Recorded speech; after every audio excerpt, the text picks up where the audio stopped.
cuando lo estaba leyendo bastantes de vosotros me pedisteis si podría reseñar, así que hoy vengo a hablaros de Rusia de Edward Rutherford. Edward Rutherford, ya lo he dicho en otros vídeos, se caracteriza porque sus novelas siempre son del mismo tipo. Él escoge una ciudad o un país, en este caso, y te explica la historia novelada, es decir, coge personajes y va haciendo como generaciones de personajes a lo largo de la historia y de este modo sirve de excusa como para explicar la historia del lugar. Como cubre periodos de tiempo tan grandes, en este caso, por ejemplo, el libro empieza en el año 1080 después de Cristo y acaba en el año 1990, es imposible que haya una correlación entre esas historietas. Al final lo que acaba siendo son capítulos con unos personajes que tú sabes que son descendientes de los capítulos anteriores, pero no tienen ninguna conexión entre sí. Son historias bastante independientes las unas de las otras. En realidad, los personajes en estos libros son lo de menos, porque como no tienes continuidad con su historia,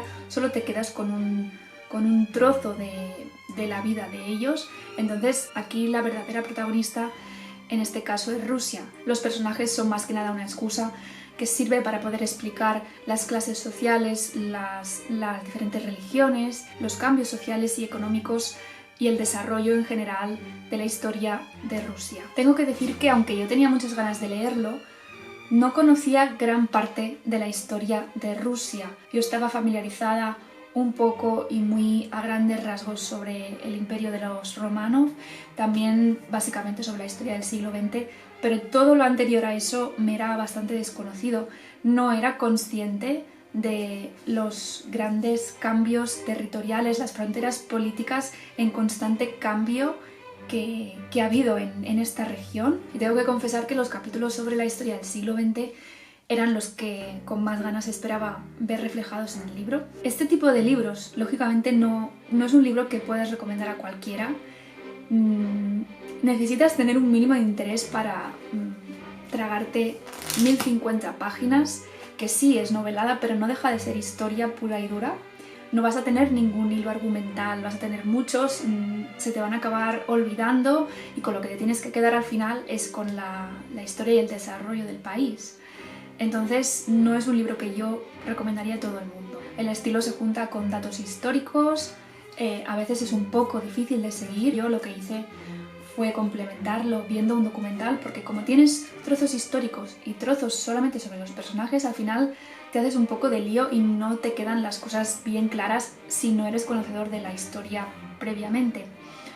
Luego os dejaré por la caja de información un canal que a mí me encanta, que descubrí cuando empezaron y ahora está creciendo súper rápido y no me extraña porque lo hacen muy bien. Se llama Epic History TV, os lo dejaré por aquí abajo, y es un canal de historia. Eso sí, está narrado en inglés, pero creo que podéis poner subtítulos, y unos cuantos de los documentales que tiene colgados en partes son la historia de Rusia. Yo los he visto todos, me encantan. Además,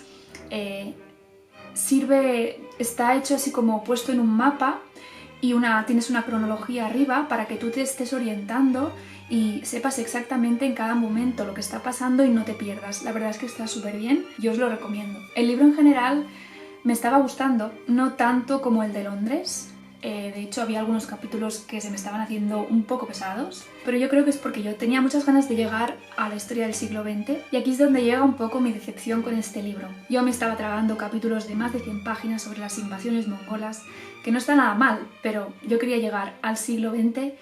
Iba leyendo, iba pasando. Los capítulos de los Romanov también los disfruté bastante, pero la Primera Guerra Mundial seguía sin aparecer. Total, al final llego a la página 975 y por fin entramos en la Primera Guerra Mundial. Estamos hablando de que este libro tiene 1044 páginas. Y si las mates no me fallan, eso quiere decir que quedan 69 para cubrir Primera Guerra Mundial, Segunda Guerra Mundial y Guerra Fría. Ahí es donde yo empiezo a preocuparme. En la página 1022 acaba la Primera Guerra Mundial y entramos en la Segunda, pero quedan 22 páginas. 22 páginas para cubrir dos acontecimientos históricos importantísimos, no solo en la historia de este país, sino en la historia de la humanidad. Y yo ya vi que sería imposible desarrollarlo, pero es que imposible. La Segunda Guerra Mundial está tocada de rasquis. La Guerra Fría para el señor Edward Rutherford directamente creo que ni pasó. Y mi pregunta es, ¿por qué deja fuera estos dos acontecimientos que son tan importantes?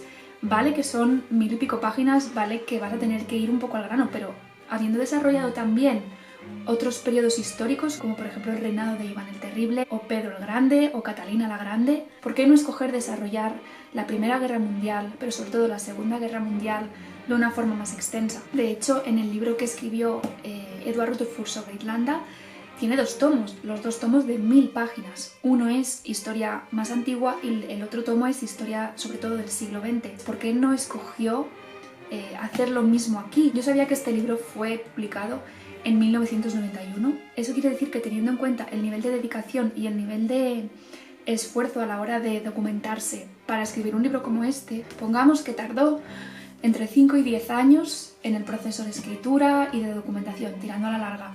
Nos vamos a los años 80. Podría entender que no escribiese sobre ese momento porque todavía estaba pasando, si me explico. Quizá era demasiado pronto para novelarlo, pero ¿y la Segunda Guerra Mundial? Y eso me hace pensar que Edward Rutherford es un autor británico. Por los años por los que Edward Rutherford estaría escribiendo este libro, las relaciones entre Reino Unido y Rusia estaban un poco tensas. Entonces, no lo sé, ¿creéis que puede haber sido el motivo por el que no quiera mojarse? Estaba todo demasiado reciente, estaban las cosas demasiado delicadas. ¿Creéis que a lo mejor su editor le dijo, mira, mejor lo dejas aquí y ya pegas un salto hasta 1990 y lo acabas de cerrar y de redondear todo bien? No lo sé, yo como lectora me decepcioné, no encontrar esos capítulos tan importantes, me tuve que conformar solo con el de la Revolución Rusa, la Primera Guerra Mundial.